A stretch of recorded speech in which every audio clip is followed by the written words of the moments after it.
Hello people, my name is Vishishta and I welcome you all to yet another session of Daily Current Affairs. आज हम cover करने वाले हैं 5th से लेकर 7th ऑफ सितंबर तक क्या क्या हुआ। अच्छा, जिन लोगों ने अभी रिसेंटली ज्वाइन किया है एक ही 2 दिन के अंदर, बेसिकली हम वैसे तो रोज का रोज कवर करते हैं, जैसे एक दिन पहले क्या हुआ उसका नेक्स्ट डे कवर करते हैं, but since I was not here, as in I was not well, so I was on leave for a while, for a week around. तो इसलिए हम पहले थोड़ा सा चंक लेके कवर करने वाले हैं एंड देन एक दो सेशंस के अंदर once we are right there, जहां पर हम एक दिन पहले तक पहुंच चुके होंगे, then we will take up एक दिन का daily current affairs per day. तो आपके उस हिसाब से मंडे टू सैटरडे सेशन सारे के सारे होने चाहिए, ठीक है, हर दिन का। तब तक के लिए अगले 2 सेशंस में, 2 या 3 मैक्सिमम सेशंस में हम पहुंच जाएंगे उस डेट तक जहां तक then we will be able to take आगे डेली के करंट अफेयर्स।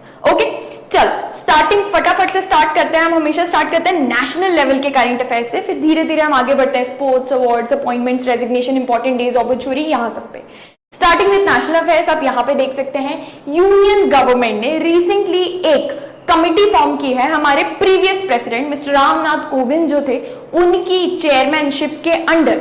और इस कमिटी का काम क्या है? इस कमिटी का काम है फीजिबिलिटी देखना। फीजिबिलिटी मतलब पॉसिबिलिटी देखना, ये जांच पड़ताल करना कि क्या ये चीज करना पॉसिबल है भी कि नहीं। फीजिबिलिटी देखने के लिए कि क्या स्टेट असेंबली के इलेक्शंस और लोकसभा के इलेक्शंस जो होने वाले हैं उनको साथ में कंडक्ट किया जा सकता है या नहीं।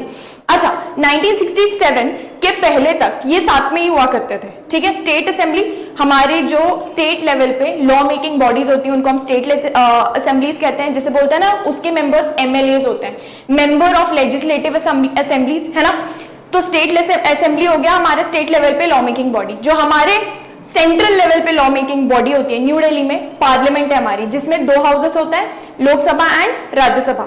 तो यहां पे बात हो रही है कि क्या स्टेट असेंबली और लोकसभा इलेक्शंस जो होने वाले हैं उन दोनों को साथ में कंडक्ट किया जा सकता है या नहीं। ये बात उठी क्यों?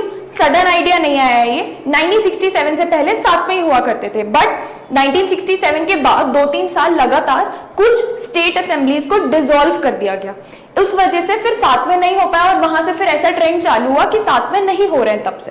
बट अभी वापस से ये ट्राई करना चाह रहे हैं, किसके अंडर? 1 नेशन 1 इलेक्शन पॉलिसी के अंडर सरकार की, कि साथ में इलेक्शंस कर सकते हैं नहीं या नहीं। अब साथ में का मतलब जरूरी नहीं है कि एक ही दिन में सारे कंडक्ट करें। अर्थव्यवस्था पूरा जो अरेंजमेंट करना होता है कभी कभी पॉसिबल नहीं भी हो पाता, क्योंकि बहुत बड़े लेवल पे इलेक्शंस कंडक्ट करते हैं, पुलिस लगती है, एवरीथिंग, फोर्सेस लगती हैं, तो जरूरी नहीं है एक ही दिन, but maybe at least within a week कि पूरे स्टेट असेंबलीज और पूरे लोकसभा के इलेक्शंस एक दिन में नहीं तो एक वीक या एक टाइम ड्यूरेशन सेट कर लें, उसके अंदर सबके सब हो जाएं। इस चीज के लिए कमिटी बनाई गई है। किसके अंडर या किनकी चेयरमैनशिप के अंडर ये कमिटी बनाई गई है? It has been made under the chairmanship of our previous president Ramnath Kovind. Okay, coming on to the next very very interesting news. हमारे जो होम मिनिस्टर है मिस्टर अमित शाह, उन्होंने लॉन्च किया है अमृत कलश यात्रा। ये स्टार्ट भी हो चुकी है, आप इस पिक्चर में जैसे कि देख सकते हैं। आप यहाँ पे देख रहे हैं औरतें हैं, उनने सर पे अपने कलश उठाकर रखा है। उस कलश के अंदर है क्या, चलिए जानते हैं। अमृत कलश यात्रा के अंदर ये मेरी माटी मेरा देश, हम पहले एक सेशन में 2-3 सेशंस में इनफैक्ट इसको डिस्कस कर चुके हैं। मेरी माटी मेरा देश की होता क्या है, ये क्या चीज के बारे में बात की गई थी। इसी के अंडर अमृत कलश यात्रा शुरू की जा रही है। ये धीरे धीरे करके पहले विलेज लेवल पे होगा, फिर उससे थोड़ा ऊपर ब्लॉक, फिर डिस्ट्रिक्ट, और फिर ऐसे स्टेट लेवल पे, फिर नेशनल लेवल पे ये धीरे धीरे करके बढ़ेगा। स्टार्ट कैसे हो रहा है आप यहाँ पे देख सकते हैं कि सबसे पहले जो सारे के सारे विलेजेस हैं वहां से मिट्टी इकट्ठी करके भेजी जाएगी, फिर स्टेट लेवल पे, डिस्ट्रिक्ट लेवल पे, और फिर ऐसे नेशनल लेवल पे। कहां? न्यू दिल्ली, दिल्ली में भेजी जा रही है ये कलश में मिट्टी इकट्ठी करके। और वहां पर हमारे प्राइम मिनिस्टर मोदी जी ही will put the soil from all these villages, मतलब आप समझ लो इंडिया के हर एक छोटे से छोटे गांव की मिट्टी पहुंचने वाली है न्यू दिल्ली। और वहां पे हमारे जो प्राइम मिनिस्टर है वो सारा का सारा ये मिट्टी इकट्ठा करके एक अमृत वाटिका, वाटिका का मतलब क्या होता है? गार्डन, ठीक है, अमृत वाटिका बना रहे हैं दिल्ली में। वहां पे ये सारी मिट्टी एक साथ डालने वाले हैं। मतलब आप इमेजिन करो उस गार्डन में पूरे देश के हर छोटे से छोटे गांव जिले की मिट्टी रहने वाली है। तो this is what they are doing under Amrit Kalash Yatra. अब आप बोलोगे मैम इस चीज का पॉइंट क्या है?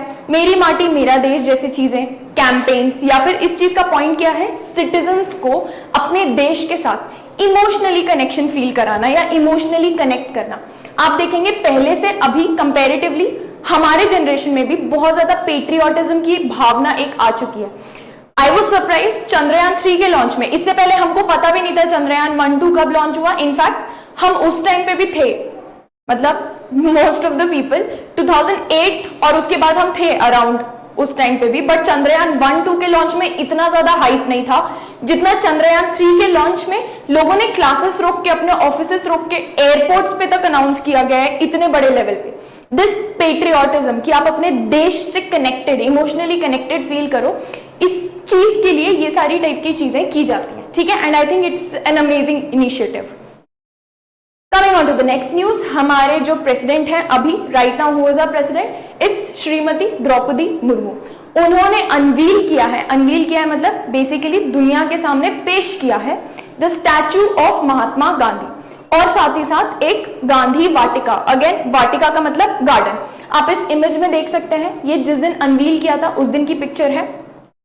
तो यहाँ पे पीछे गांधी जी का बैठा हुआ स्टैचू है और उसी के पीछे अगल बगल पूरी की पूरी एक गांधी वाटिका नाम से एक garden dedicated to Mahatma Gandhi है, ठीक है। ये कहां पे किया गया, आपसे ये पूछा जा सकता है, तो आप बता देंगे आसानी से कि भाई ये न्यू दिल्ली में किया गया है। ये बहुत ज्यादा बड़ा स्टैचू नहीं है, 12 फीट है, तो कोई रिकॉर्ड्स कायम नहीं कर रहा है। It's just a tribute to Gandhi ji and his contributions for our nation. Okay, coming on to the next news, CCI, which is Competition Commission of India, which takes care of कि market में या economy में competition रहे और healthy competition रहे। बहुत briefly मैं explain करूंगी कि कंपटीशन क्यों इंपॉर्टेंट है मार्केट में। देखो, इमेजिन करो एक क्लास है, वहां पे एक ही बच्चा पढ़ रहा है, तो वो चाहे 1 नंबर लाए, चाहे वो 99 नंबर लाए, 99, तब भी वही टॉप करेगा, कोई कंपटीशन ही नहीं है। तो जब कोई कंपटीशन ही नहीं होगा तो उसको बेटर करने का मन भी नहीं होगा। ज्यादातर टाइम लोग बेटर करने का क्यों ट्राई करते हैं? Because there is healthy, I am talking about healthy competition. ऐसा कंपटीशन नहीं कि एक दूसरे को नीचा दिखा रहे हैं, पुल बैक कर रहे हैं, नो, हेल्दी कंपटीशन कि लोग को एग्जिस्ट कर रहे हैं और साथ में किसी एक चीज की तरफ काम कर रहे हैं, तो एक दूसरे से थोड़ा सा बेटर करने की ह्यूमन टेंडेंसी होती है ना, ह्यूमन नेचर होता है basic.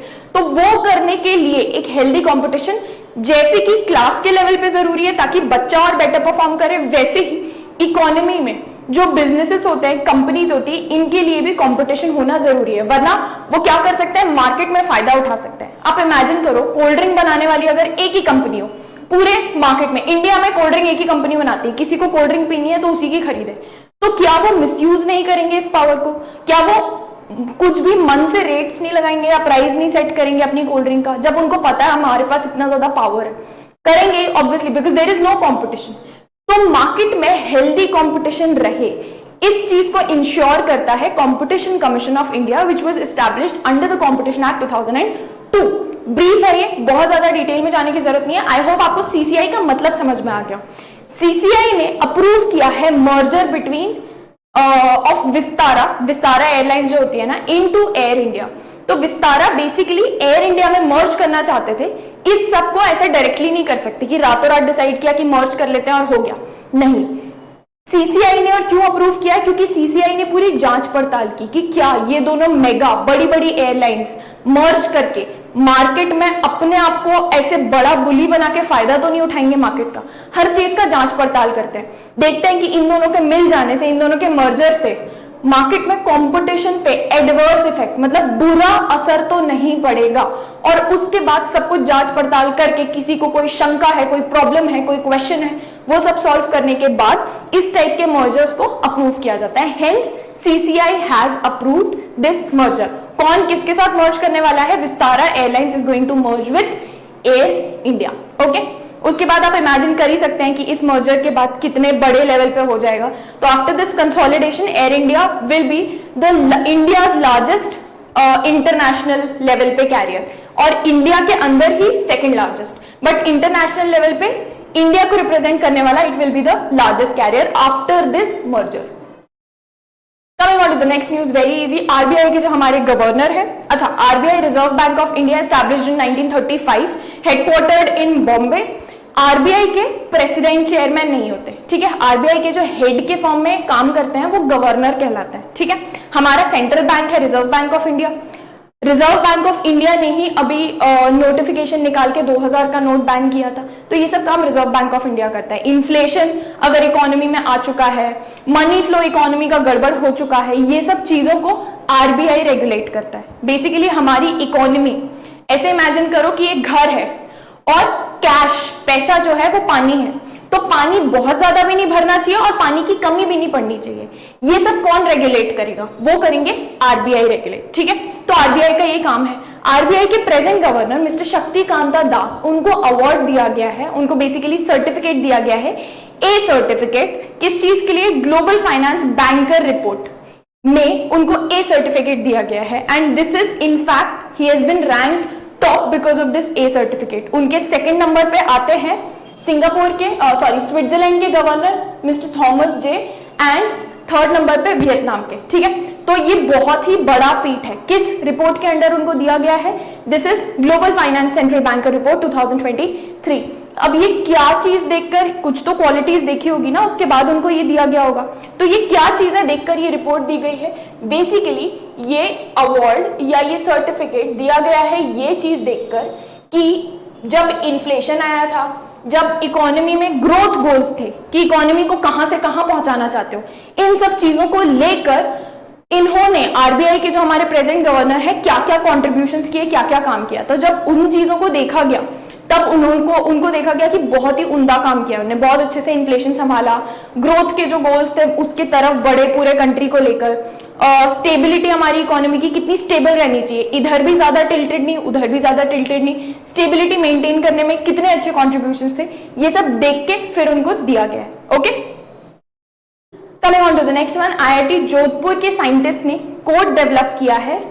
It is a device for basically good air quality. तो आईआईटी जोधपुर का जो कैंपस है, उन्होंने एक कोड, इसका फुल फॉर्म होता है which is cold plasma detergent in environment, ठीक है। डिटर्जेंट मतलब सर्फ नहीं होता, डिटर्जेंट मतलब डिटरमाइन करता है, ऐसे कैच करता है।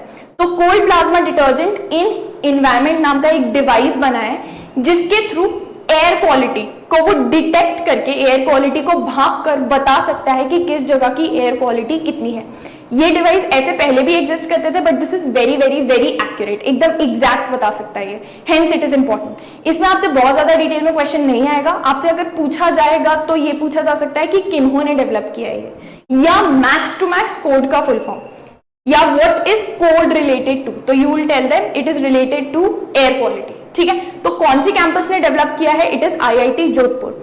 अच्छा, ज्यादा बड़ा एक्सेप्शन है ये, क्योंकि जनरली इस टाइप की चीजें आप देखोगे आईआईटी मद्रास करता है ज्यादातर टाइम, या फिर आप देखोगे आईआईटी खड़गपुर, इस टाइप के।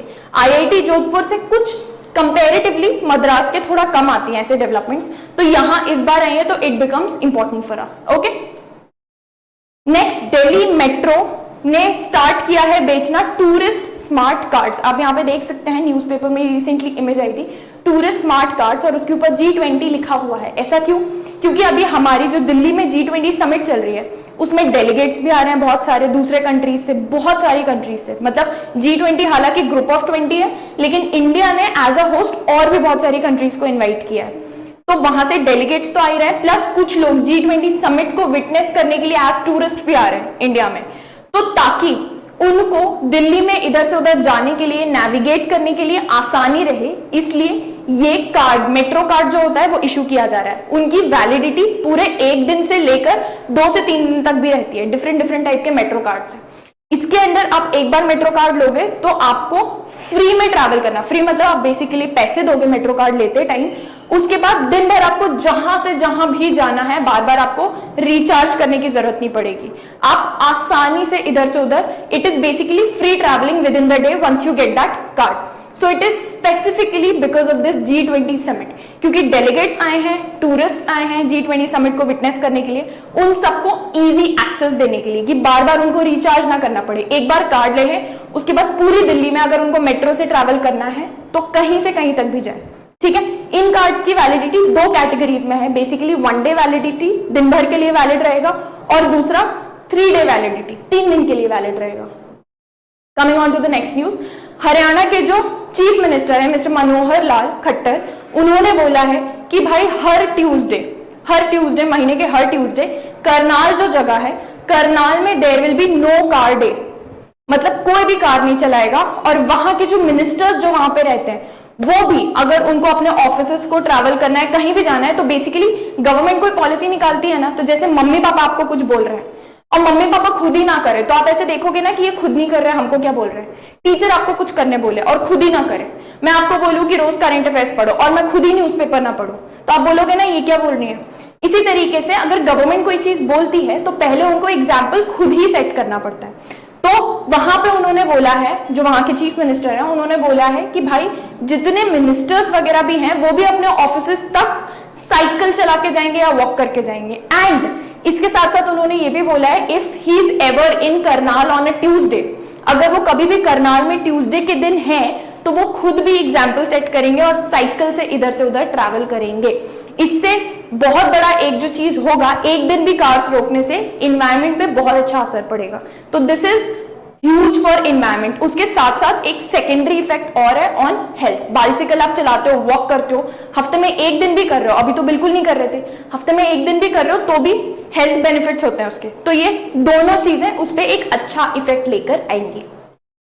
नेक्स्ट, अपॉइंटमेंट्स एंड रेजिग्नेशंस में कुछ बहुत इंपॉर्टेंट हुआ है। स्टार्टिंग विद हमारे पहले जो CJI chief justice of India रह चुके हैं जस्टिस NV रमन्ना, उनको एज अ मेंबर अपॉइंट किया गया है। कहां? सिंगापुर इंटरनेशनल मीडिएशन सेंटर में।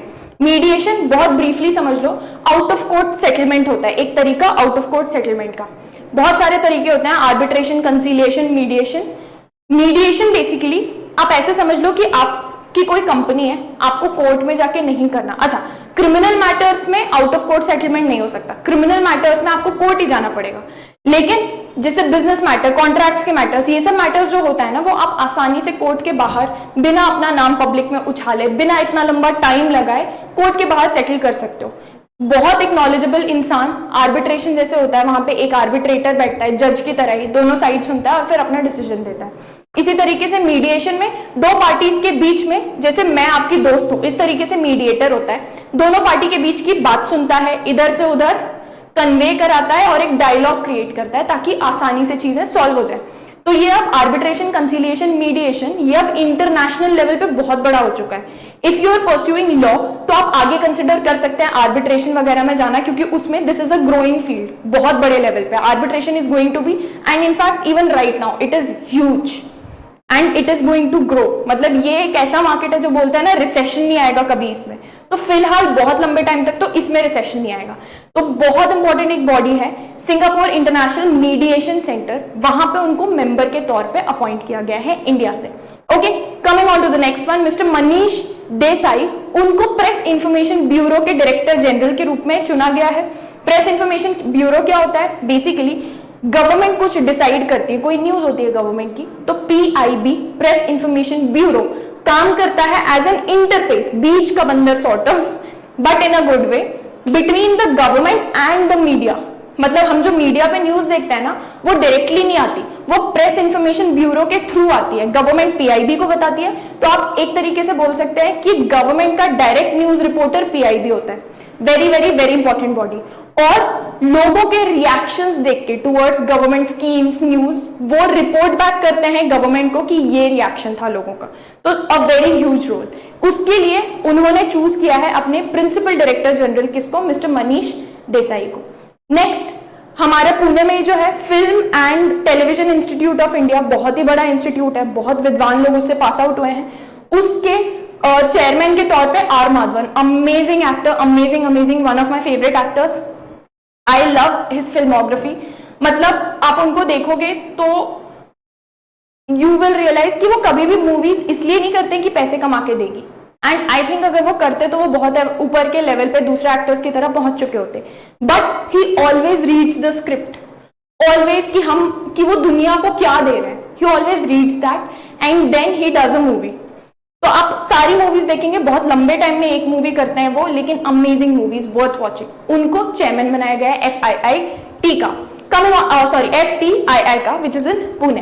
Coming on to the next one, Indian origin के इकोनॉमिस्ट, उनका नाम है mister Tharman Shanmugaratnam, if my pronunciation is not wrong, mister Tharman Shanmugaratnam उनका नाम है। वो बने हैं बेसिकली सिंगापुर के प्रेसिडेंशियल इलेक्शंस को जीते हैं वो। Very very very important news, क्योंकि इंडियन ओरिजिन के हैं। ठीक है, आपसे पूछा जा सकता है कि सिंगापुर के प्रेसिडेंशियल इलेक्शंस में कौन जीता है, तो आपको इनका नाम बताना पड़ेगा। आई थिंक आप एक बार नाम पढ़ लोगे तो कभी नहीं भूलोगे, ऐसा यूनिक सा नाम है। इसलिए coming on to the next one, जो मिस्टर राजेश नाम्बियार है, he is the managing director of Cognizant India. बहुत ही बड़ी सॉफ्टवेयर कंपनी है। आपके कोई ना कोई रिश्तेदार जो इंजीनियर है, कोई ना कोई काम कर चुका होगा या कर रहा होगा कॉग्निजेंट में, उनको बनाया गया है मिस्टर राजेश नाम्बियार को नासकॉम के चेयरपर्सन। ठीक है, NASSCOM is national association of software and service companies. ठीक है, दिस इज अ एसोसिएशन, बहुत सारा सॉफ्टवेयर कंपनी से रिलेटेड ये इनिशिएटिव्स लेते हैं, काम करते हैं। नासकॉम के चेयरपर्सन के तौर पे उनको सिलेक्ट किया गया। एंड द लास्ट अपॉइंटमेंट, या rather it is an award, is the chief clinical officer of BeatO mister Navneet Agarwal. उनको diabetologist of the year 2023 year का अवार्ड दिया गया है, क्योंकि उन्होंने बहुत ही एक्सेप्शनल सर्विस डेडिकेशन के साथ प्रोवाइड की है towards people with diabetes. Next awards में एक तो नाइट्रोजन प्लेटफॉर्म के जो सीईओ, नाइट्रोजन प्लेटफॉर्म अगेन क्या है, एक डिजिटल प्लेटफॉर्म है जो एंगेजमेंट क्रिएट करता है लोगों के बीच में, और बहुत बड़े लेवल पे डिजिटल प्लेटफॉर्म प्रोवाइड करता है लोगों को। ठीक है, तो नाइट्रोजन प्लेटफॉर्म के मिस्टर मनोज बुबना, उनको ये अवार्ड दिया गया है। किस चीज का? He has been given prestigious entrepreneur of the year 2023 का अवार्ड। ठीक है, कहां से बिलोंग करते हैं, किसके सीईओ हैं? दिस इज नाइट्रोजन प्लेटफॉर्म के सीईओ। किस शहर से हैं, किस स्कूल से पढ़े हैं, not important, only this much is important. कौन सा अवार्ड किसको दिया गया है, कौन सी कंपनी से, that's all. And next, Assam based एक ऑन्कोलॉजिस्ट। ऑन्कोलॉजिस्ट कौन होते हैं? कैंसर स्पेशलिस्ट, जिनका नाम है मिस्टर आर रवि कन्नन। उनको दिया गया है Raman Magsaysay award, very very very prestigious award, one of the top most awards. किस चीज के लिए? क्योंकि उन्होंने रेवोल्यूशनलाइज किया है बहुत बड़े लेवल पे treatment of cancer in Assam.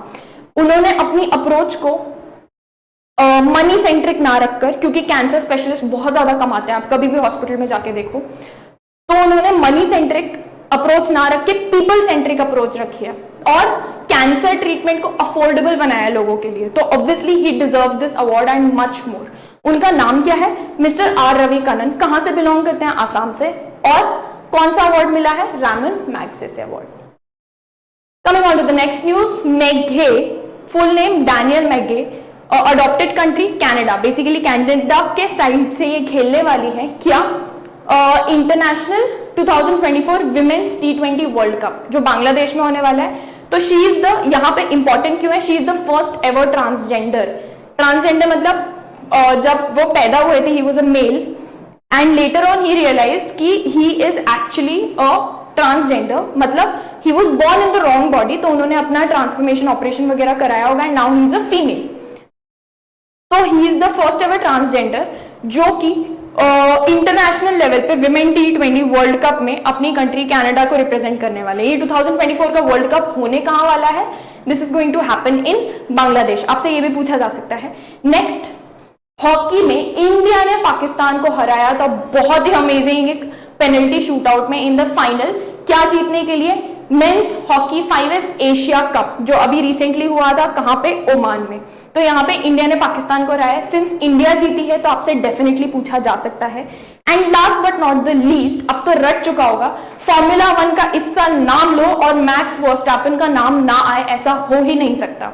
तो मैक्स वर्स्टैपन अगेन जो रेड बुल को रिप्रेजेंट करते हैं, he has won yet another grand prix related to formula 1 racing होता है। 2023 का इटालियन ग्रैंड प्री भी वो जीत चुके हैं। इससे पहले लाइन से वो ग्रैंड प्री जीतते आ रहे हैं लगातार 9 बार, और ये वो उनका 10th टाइम है। Okay, coming on to the last news of the day, 1 से 8 सितंबर को लिटरेसी वीक डिक्लेयर किया है गवर्नमेंट ने। लिटरेसी वीक डिक्लेयर क्यों किया है?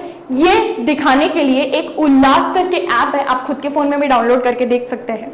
Basically self learning and learning through skill development को के बारे में लोगों तक अवेयरनेस पहुंचाने के लिए ये एक पूरा वीक डिक्लेयर किया गया है, लिटरेसी वीक। लिटरेसी मतलब जानकारी, लिटरेट होना, पढ़े लिखे होना, इस चीज के बारे में अवेयरनेस फैलाने के लिए 1 से 8 सितंबर को मिनिस्ट्री ने डिक्लेयर किया है, ministry of education obviously because literacy is related to education, उन्होंने डिक्लेयर किया है 1 से 8 सितंबर को literacy week. Okay, and coming on to the last news, ये तो हम सबको पता ही है, 5 सितंबर इज नेशनल टीचर्स डे. क्यों मनाया जाता है? Because it's the birth anniversary of Radha Krishnan ji. He was the best teacher, उनको बहुत प्यार से स्टूडेंट्स, बच्चे बहुत ज्यादा प्यार करते थे, and he was one of the best teachers India has ever known. तो उनके बर्थडे को, उनको सेलिब्रेट करने के लिए बेसिकली 5 सितंबर को नेशनल टीचर्स डे के तौर पर मनाया जाता है. So guys, this was all for today's news. अभी हम क्या कवर कर चुके हैं? हम 5th, 6th और 7th सितंबर कवर कर चुके हैं. नेक्स्ट डे अगले 2 सेशंस में हम उस पार पर आ जाएंगे कि हम डेली के डेली उठा के करंट अफेयर्स कर सकते हैं. तब तक के लिए हंसते रहिए, मुस्कुराते रहिए, रिवाइज करते रहिए और टेंशन बिल्कुल मत लीजिए, करंट अफेयर्स का आराम से होते होते हो जाएगा. I will see you guys again. Signing off, विशिष्टा नायर. Bye bye.